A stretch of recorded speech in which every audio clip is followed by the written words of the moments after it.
Hello folks, and welcome again to another episode of the Supplier Spotlight podcast. My name is Liam Ball, I'm your magical wedding host, also known as the Gentleman Magician. And as I always say, this podcast exists to shine a light on some of the very best people in the wedding industry, people who really can make an enormous difference to your wedding day. Now, as always, if you're enjoying this podcast, please like, subscribe, follow, and share, especially with people who are planning a wedding. It really will help them to make better and informed decisions for their wedding day. Now, today's guest works in the world of venue transformation. Somebody who goes into a venue as a blank canvas and turns it into the dream setting for your wedding day. Now, that's going to include things like lighting, which plays a huge role, but we're also talking about draping, backdrops, image projection, flower walls, and the list goes on, which will turn your venue into something absolutely extraordinary. When it comes to creating an atmosphere, you want something that's going to give you a wow factor, and therefore it's a huge pleasure to welcome from Wedding Venue Lighting, Matt Butcher.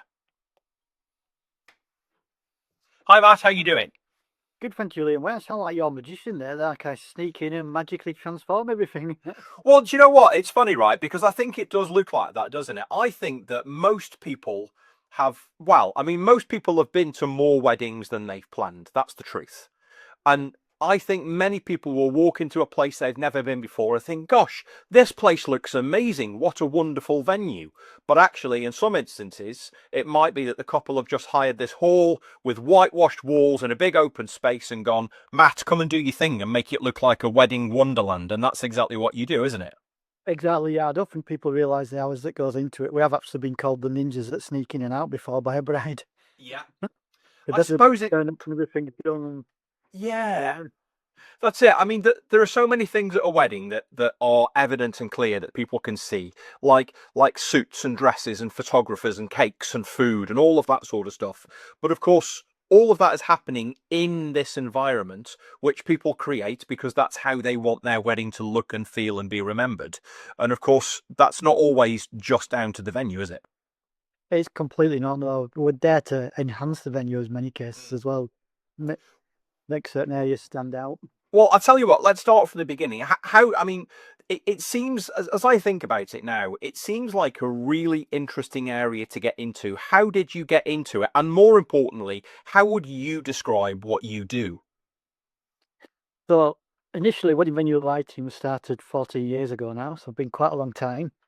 Believe it or not, I actually started out as a wedding DJ before that. I was starting to offer up lighting as part of my services with the wedding discos and things like that. Very quickly realised that people just wanted to hire the up lighting on its own, so I was putting up lighting out in the morning, or we doing a wedding disco in the evening somewhere else with another set of up lighting, collecting it all through the night. And then people was asking for backdrops, and then starlit dance floors came along, and I was one of the first in the area to buy the dance floors. I'd say within about 2 years, I'd stopped DJing because I was that busy transforming venue. Quite amazing how quickly things can develop.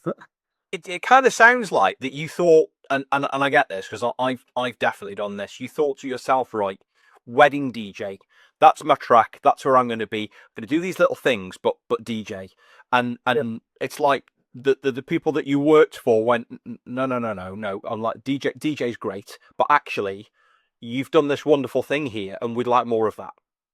And suddenly, it's you found that you've got more of I guess a style and a talent for transforming venues.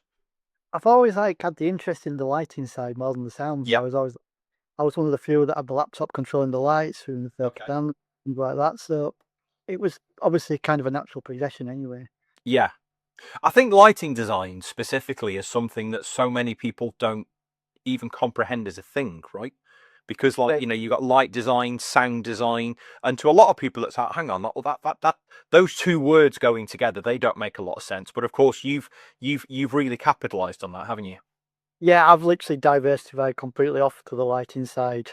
We have brought other products in as we've gone along over the years, but predominantly lighting and the starlit dance floors, which got a ridiculous amount of stock in the warehouse now. Yeah.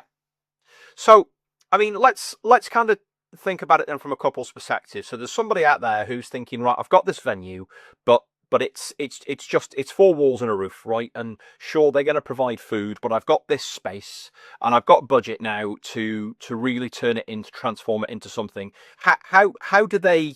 How well? First off, how do they work with you? How do you realize what is best for them, and what do you look for when you're planning a wedding like this to make your installations? I mean, a lot of people these days tend to find us on the internet as things have moved along that you appreciate. Um, Generally, if it's a venue we've not been to before, I ask them to send some pictures through first so we can have a look, see what's possible. Yeah. Because sometimes people's got a vision and the hotel, the village hall, it's not really feasible for what they want to achieve. Mm. And you need to try and guide them down the right directions with that. Yeah. Obviously, over 14 years, I built up a massive selection of photographs from different venues, so I've got lots of options I can show people. Mm. How we've transformed Wooding Park. This is what we've done at Sandburn Hall before. Yeah. And I can bring a lot of inspiration along from what we've done at other people's weddings as well. Mm. So, Well, go on. from there, we'll then possibly do an online meeting, maybe meet up at the venue and start pulling an idea together what they're looking for. Obviously, build the quotation from there for them. Okay. So I mean, what kind of things would you say are possible in most venues versus special circumstances? Nothing's impossible, really, is it? We all try to make things work one way or another. It's true.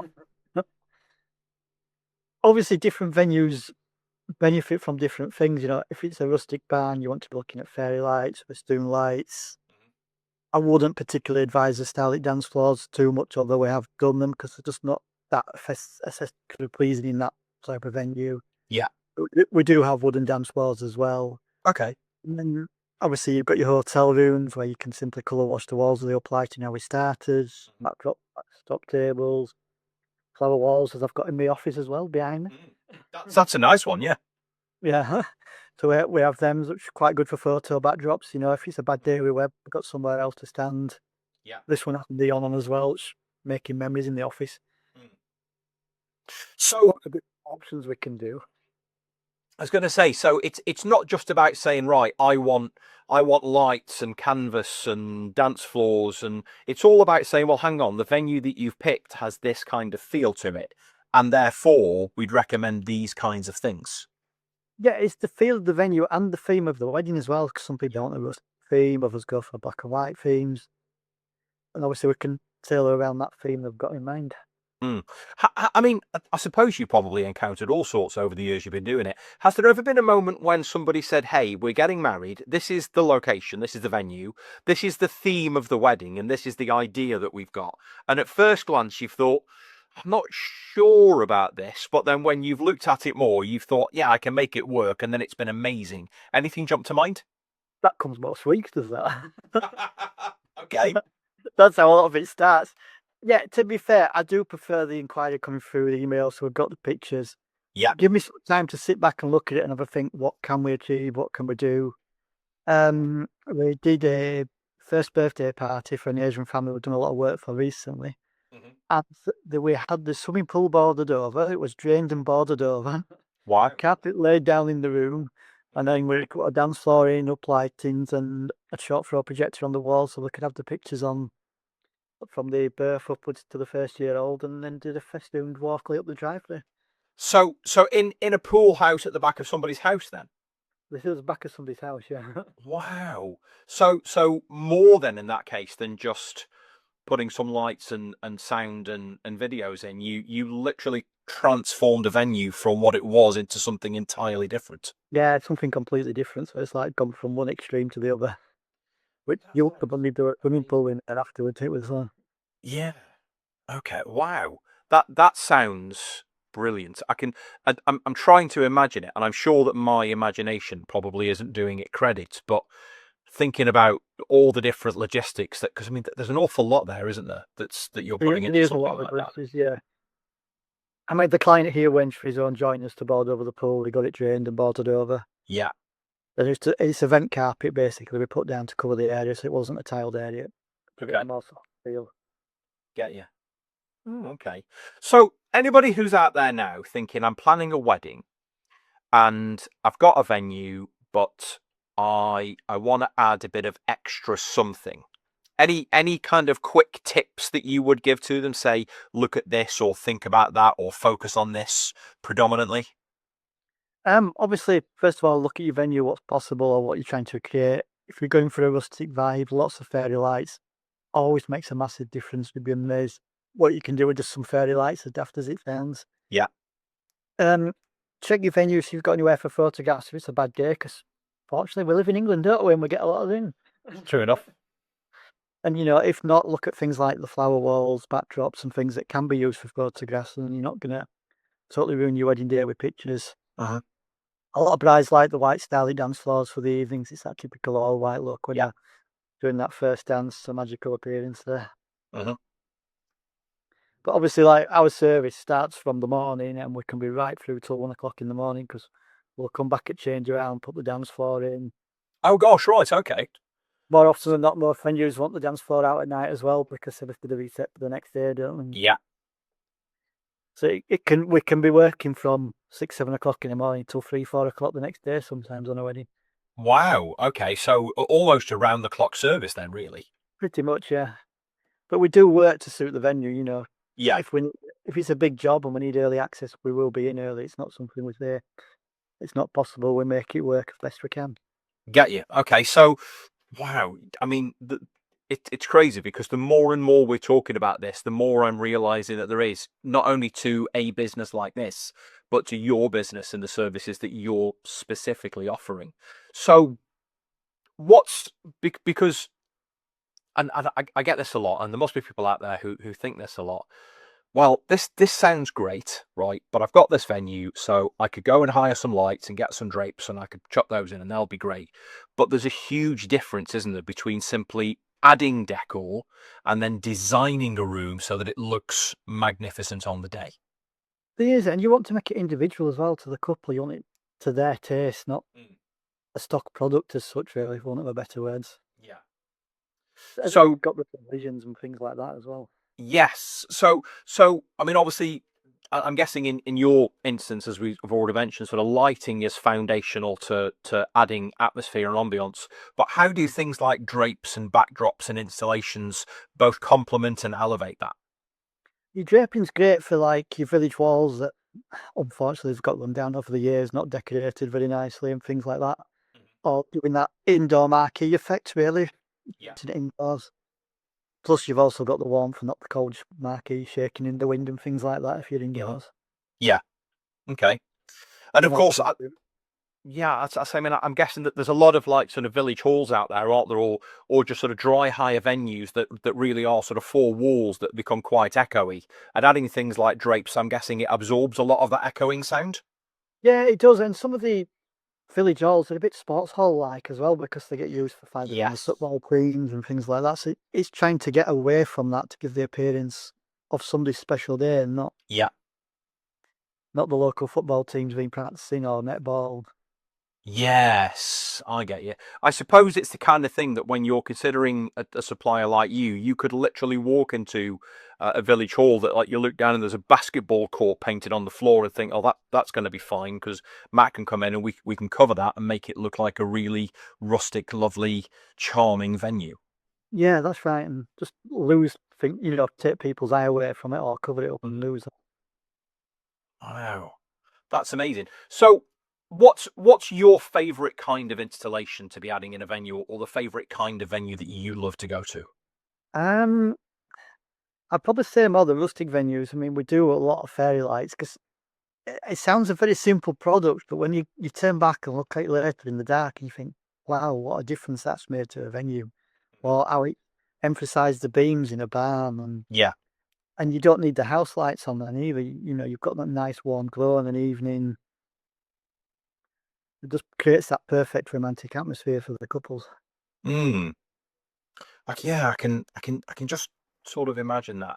So let's start from the very beginning then. So a couple contacts you, they send you the photos through, you throw some ideas around, you settle on what both, I'm guessing both you and they think is going to be great, because at the end of the day, you're the expert here, right?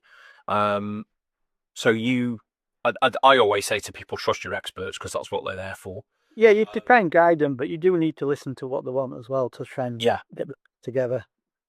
Yeah, that's right. That's right. Very fortunate, like I say, because of the years we've been doing it, I have built up a very good collection of photographs from different venues. I can show what we can and can't do in places. Yeah. Amazing. So let's kind of throw some general advice out there for people then. So there's somebody out there who's thinking, yes, this sounds like me. And of course, it's also worth noting you're sort of Yorkshire, Manchester area based, which is fantastic. Let's say there's somebody in Sussex here thinking, oh, this sounds like the kind of thing that I need help with. What considerations should those people be making, or even people who live in Yorkshire and Manchester who are thinking to contact you?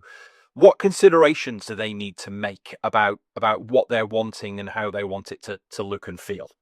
Yeah, I always say, like, go on such as Pinterest, get some ideas together first, because it can be difficult describing in words what you're looking for as you appreciate. If they Yeah. can send us some images, that helps. Mhm. Obviously, if they say we're getting married at a particular hotel, I can send them past work there. Yeah. We've spent hours and hours building a venue page on every venue we've worked at on the website. Wow. Okay. You can send a link and say, that's Sanburn Hall at York. That's what we've done at Sanburn in the past. Yeah. Just to give people inspiration to start with first. That's the important thing. Mm-hmm.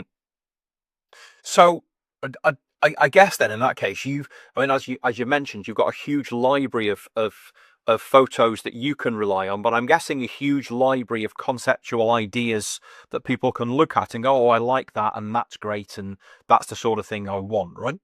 Yeah, that's what we do get. We do get a lot of people or seeing your images online or seeing you've been at a particular venue or I'm getting married there, Yeah. which is all good.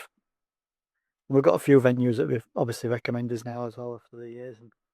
Yeah, that's fabulous. So, converse to that, then, what would you say are some of the biggest mistakes that people make when they're considering dressing a venue? Putting too much in sometimes. Too much can be a bit overbearing. We do try to advise, look, it's going to be a bit overpowering. Is that you're going to put too much in there? Yeah. You might get the feel it's a bit too big, flashy wedding. Mm. Sometimes less is more, right? It can be, yeah. And I guess that really you're trying to find the balance between not being too sparse and not being too, so you want the right kind of gentle, I'm going to say artistic stroke, so that you can take a venue and emphasize all the bits that you want, while I guess hiding all the bits that you don't. Yeah, that's basically what you're trying to do. And obviously, you need to look at what you've got your limitations of time and access as well, because sometimes people expect too much. Yeah. And you have to be realistic and look, we don't have that time scale in the morning before your wedding to set that up. Yeah. Are there any things that you think people ask for that many or even most wedding venues might say, yeah, no, not here. That's not what we can do. I've not had many problems like that, to be fair. Yeah. Had the odd venue that's sometimes a little bit reluctant about somebody new coming in, somebody doing something different. Yeah. Once you've been and you've done the work and seen what you can achieve, they do change their attitude. And I think just the experience of not seen that kind of thing before, I've not seen Yeah. that venue. Yeah, I We're totally breaking get away that. from table centerpieces to doing something completely different. And Yes. I think that's the thing, isn't it? When most people think about venue decor, they're thinking about chair covers and centerpieces and, maybe a backdrop here or something. Whereas in actual fact, what you've got here is all of that, and that's a drop in the ocean, right? it is, yeah, to start with. That's where you can start, and obviously we can take it further from there. Yeah. Do I'm just trying to I'm remembering now. I went to a wedding, and I think it was the back end of 2025. And it was in this it was a modernized rustic barn feel. So in the party area, there's this huge open sort of cathedral ceiling, all your wooden beams and everything. And after the wedding breakfast, the supplier came in and they had a van, like a van full of glitterballs, from some that were 3 foot wide to some that were a foot across. And they just covered the ceiling in glitterballs, right? And then put up lighters in. And I was like, that looks crazy. The amount of stuff that's going up there, it's absolutely nuts. And then, of course, they turned off the lights. That it went dark outside. They turned on all the lighting, and I was like, "Wow, this is this is amazing." Completely different atmosphere, isn't it? It completely changes the feel to the whole vibe of the wedding. That's it.